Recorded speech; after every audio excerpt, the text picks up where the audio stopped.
In Standard Business Central, the planning lines capacity load or the expected capacity load on planning lines are not included in the Workcenter load report, but it's actually there, and that would be nice to use if you do other apps or BI reports to do your capacity planning. Let's see what I'm talking about here.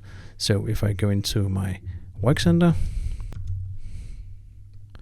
like here, and I'll take my machine department, I can navigate into the load for the machine department, getting a very nice overview, and you can see the load on the right hand side.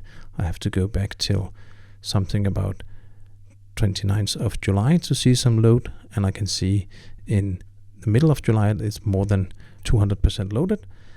I could also have chosen to run the Workcenter load report either from in here or directly from the menu, like this. So there's a report, and you also have a machine center load report. And if I'm running from 1st of June and 30 weeks, that will be at least within into the next year.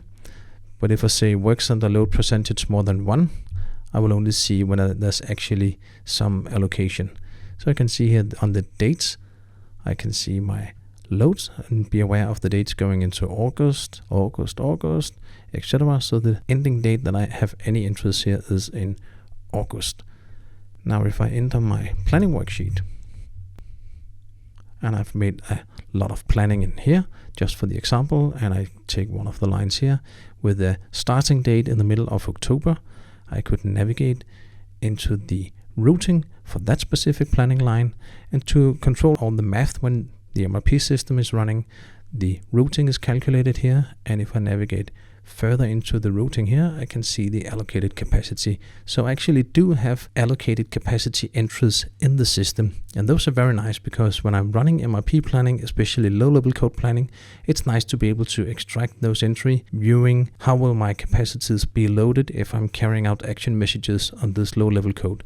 So I think a very cool planning will be a mixture of doing a low-level code planning, looking at the capacity, changing the planning lines, looking at the capacity, and then carry out and then taking the next low level. So you should use these entries.